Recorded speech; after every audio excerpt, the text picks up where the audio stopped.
அனைவருக்கும் வணக்கம். இன்னைக்கு பார்க்க போற தலைப்பு ரத்தம். ரத்தம்ன்றது என்னன்னா, உடல்ல எல்லா பார்ட்ஸுக்கும் தேவையான ஆக்சிஜன், ஊட்டச்சத்து, ஹார்மோன், இந்த பொருட்கள் எல்லாத்தையும் கொண்டு போய் கொடுக்கறதும், அங்க செல்கள்ல உற்பத்தி ஆயிருக்கிற வேஸ்ட் ப்ராடக்ட்ஸ், கழிவு பொருட்களை எடுத்துட்டு வர்றதுக்கு பயன்படக்கூடிய ஒரு வகையான திரவ டிஷ்யூ தான் பிளட். நம்ம ஹியூமன் பாடியில ஆவரேஜா பாத்தீங்கன்னா 4.5 5.5 லிட்டர் வரைக்கும் ரத்தம் இருக்கும். அதாவது நம்ம பாடி வெயிட்ல 7 to 8% பிளட் ஆக்குபை பண்ணுது. இந்த ரத்தம் எங்க உருவாகுது அப்படின்னு பாத்தீங்கன்னா, எலும்பு மஜ்ஜையில உருவாகும், போன் மேரோ அதுல உற்பத்தி ஆகுது. எங்க டீக்ரேட் ஆகும், சிதைவடைகிறது பாத்தீங்கன்னா மண்ணீரல்ல சிதைவடையும். இந்த ரத்தத்தை ரெண்டா பிரிக்கலாம்.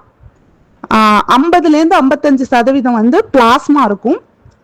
ரிமைனிங் இருக்கிற 45% பாத்தீங்கன்னா ரத்த செல்கள் இருக்கும். இப்போ உதாரணமா ஒரு டியூப்ல கொஞ்சமா ரத்தம் எடுத்து வச்சோம்னா, அந்த ரத்தம் பாத்தீங்கன்னா கொஞ்ச நேரத்திலாம் அந்த ரத்த செல்கள் எல்லாமே கீழே அப்படியே செடிமெண்ட் ஆயிருக்கும். மேல எல்லோ கலர்ல திரவமா லிக்விடாவே அப்படியே மேல செப்பரேட் ஆயிருக்கும். அதுதான் பிளாஸ்மா. ஸோ அந்த பிளாஸ்மால புரோட்டீன்ஸ், ஹார்மோன்ஸ் எல்லாமே இருக்கும். இந்த ரத்த செல்கள்ல பாத்தீங்கன்னா 3 வகையா சொல்லுவாங்க. ஆர்பிசி ரத்த சிவப்பணுக்கள், அப்புறம் டபிள்யூபிசி வெள்ளை ரத்த செல்கள், அதுக்கப்புறம் ரத்த தட்டுகள் பிளேட்லெட்ஸ். இந்த ஆர்பிசிக்கு இன்னொரு பேர் என்ன அப்படின்னு பாத்தீங்கன்னா எரித்ரோசைட்ஸ், டபிள்யூபிசிக்கு லியூகோசைட்ஸ், ரத்த தட்டுக்கு பிளேட்லெட்ஸ் அல்லது த்ராம்போசைட்ஸ். சைட்ஸ், CYTES சைட்ஸ் அப்படின்னாலே செல் அப்படின்றத குறிக்கும். இந்த ஆர்பிசியில பாத்தீங்கன்னா என்ன இருக்கும்னா ஹீமோகுளோபின் இருக்கும். அந்த ஹீமோகுளோபின் கூட தான் ஆக்சிஜன் ஜாயிண்ட் ஆகி லங்ஸுக்கு கொண்டு போய் அந்த ஆக்சிஜனை சப்ளை பண்றதும், நுரையீரல்ல உருவான கார்பன் டை ஆக்சைடை திரும்ப வெளியேற்றுறதும் தான் இந்த ஆர்பிசியோட முக்கிய வேலை. டபிள்யூபிசிக்கு பாத்தீங்கன்னா நோய் எதிர்ப்பு சக்தி, அது ரிலேட்டடா உள்ள எல்லா பொறுப்புமே டபிள்யூபிசிக்கு தான் இருக்கு. தொற்றுகளை நீக்கிறது, நோய் எதிர்ப்பு சக்தியை உருவாக்குறது எல்லாமே இந்த டபிள்யூபிசிக்கு இருக்கு. அதுல நிறைய விதமான செல்கள் இருக்கு. பேசோஃபில், ஈஸ்னோஃபில், நியூட்ரோஃபில் அப்படின்னு தனித்தனியா இருக்கு. அடுத்தது ரத்த தட்டுகள். இந்த ரத்த தட்டுகள் பாத்தீங்கன்னா நம்ம ரத்தம் உறையறத நிகழ்த்துறது தான் இதோடைய வேலை. பிளட் கிளாட்டிங்க்கு தான் மெயினான ஃபங்க்ஷன் பண்ணுது.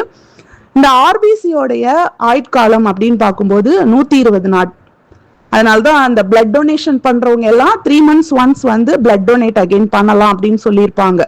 ஸோ அதுக்கு ரீசன் என்னன்னா, இந்த ஆர்பிசியோட லைஃப் ஸ்பேன் 120 days தான்.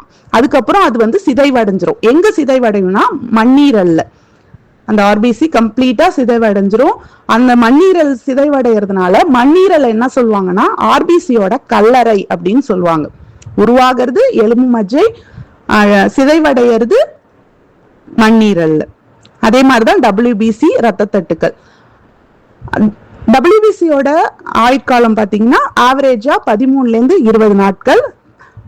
ரத்த தட்டுகளுக்கு பாத்தீங்கன்னா 7 to 10 நாட்கள், அவ்வளவுதான் ஆயுட்காலம் இருக்கும். இதுக்கெல்லாம் குறுகிய ஆயுட்காலம் இருந்தாலும் திரும்ப திரும்ப உற்பத்தி ஆகிக்கிட்டே இருக்கும்.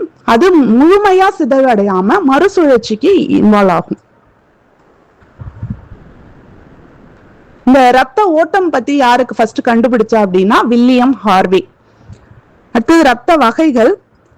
ரத்த வகைகள்னு பாத்தீங்கன்னா அதுல ரத்தத்துல இருக்கிற ஆன்டிஜென்களை பொறுத்து தான் இதை வகைப்படுத்தினாங்க.